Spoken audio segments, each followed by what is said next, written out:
PKCB Channel menerangkan tentang Pak Harto yang selama ini digelapkan. Subscribe dan nyalakan lonceng untuk dapat mengikuti tentang Pak Harto di channel ini.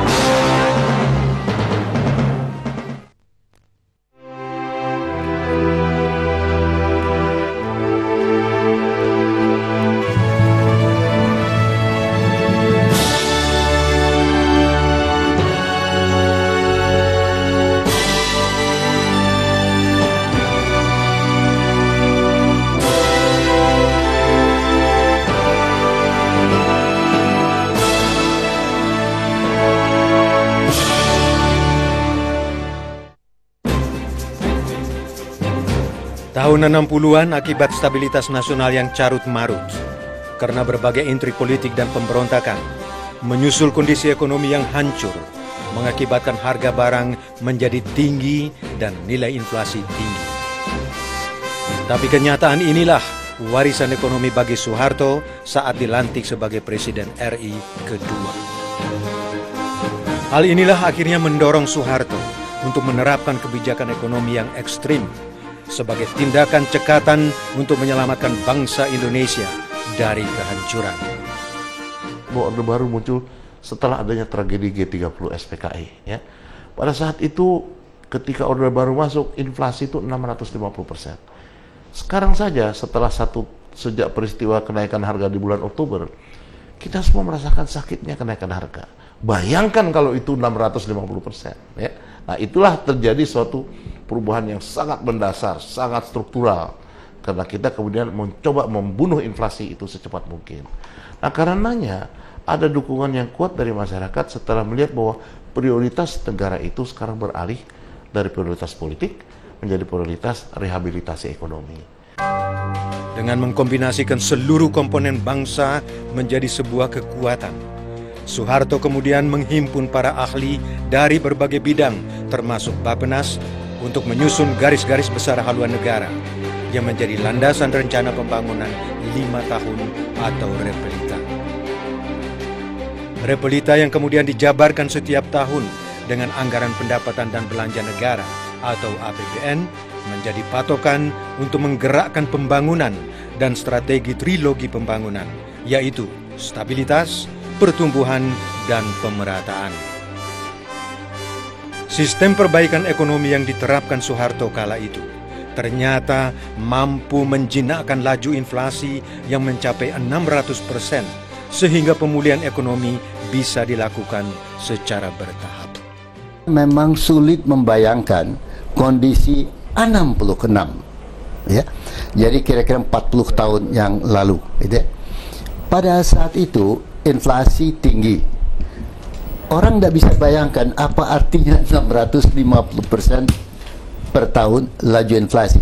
Gaji kau terima hari ini, besok sudah berubah nilainya itu. Jadi harga membumbung setiap hari. Karena itu, ketika diundang untuk membantu sebagai tim ahli presiden, ketua presidium namanya, maka langkah pertama adalah mengendalikan inflasi. Itu fokus 650% inflasi pada masa itu. Sanering rupiah terbukti ampuh memulihkan ekonomi, sekaligus mengurangi kontrol kelompok PKI yang saat itu banyak menggondol kantung-kantung rupiah.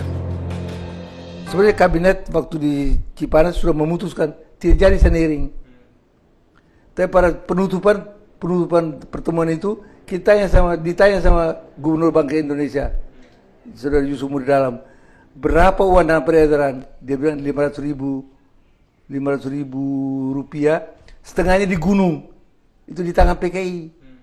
Jadi terus semua setuju lah, kalau itu baiklah, kalau kita Sanering aja supaya uang di PKI juga hilang. Itu maksudnya. Jadi yang mengusulkan Sanering itu bukan dari Orde Baru, tetapi waktu itu sidang kabinet kita di sana waktu itu semua tertuju untuk hantam PKI itu. bahkan pelan-pelan investor asing mulai melirik Indonesia untuk perkembangan lahan bisnisnya. Investor asing masih tidak begitu percaya pada Indonesia. Rating Indonesia di dunia internasional sangat rendah. Karena itu investasi asing sulit masih diharapkan. Itu sebabnya maka perlu ada kredit pinjaman.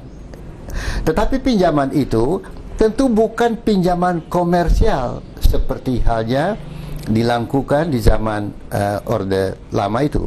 Maka bisa tidak kita lakukan kebijakan pinjaman luar negeri tetapi yang dikaitkan dengan penyusunan anggaran pembangunan negara yang menerjemahkan replita ke dalam rencana tahunan.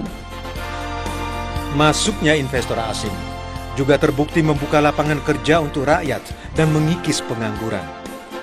Pinjaman luar negeri juga menjadi pelengkap untuk mendukung program pembangunan. Tapi tetap pemerintah yang mengatur syarat-syarat pinjamannya.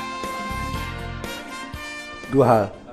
Kita harus timbul kepercayaan. Pertama, kita harus terikat kepada kontrak yang telah kita tanda tangani. Kita harus terikat, menghormati. Dan kedua, kita harus menjamin bahwa dia memperoleh kembali keuntungan, dia boleh transfer. Proyek infrastruktur adalah target utama Soeharto. Pemerataan pembangunan merupakan sasaran Soeharto. Pembangunan SD-SD Inpres, Puskesmas dan Perumnas hingga tingkat desa merupakan bukti kesetaraan pembangunan bagi rakyat Indonesia. Beliau tahu mengenai kebutuhan dari penduduk masyarakat desa, petani. Dan di situ saya lihat kesungguhan beliau untuk mengkomit diri pada peningkatan para petani. Itu sebabnya pada pelita yang dikembangkan, fokus pembangunan kita adalah swasembada pangan. Itu sebabnya program adalah bimbingan massal, koperasi unit desa, rehabilitasi infrastruktur irigasi, jalan desa, Inpres desa, sekolah rakyat, pos pelayanan terpadu, dan semua yang berfokus pada rural sektor.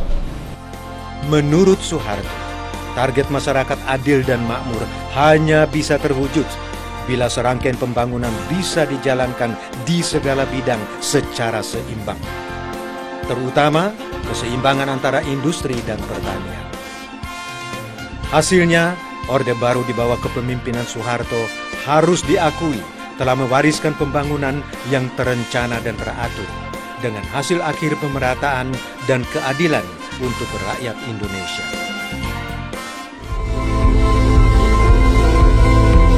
YKCB Channel menerangkan tentang Pak Harto yang selama ini digelapkan. Subscribe dan nyalakan lonceng untuk dapat mengikuti tentang Pak Harto di channel ini.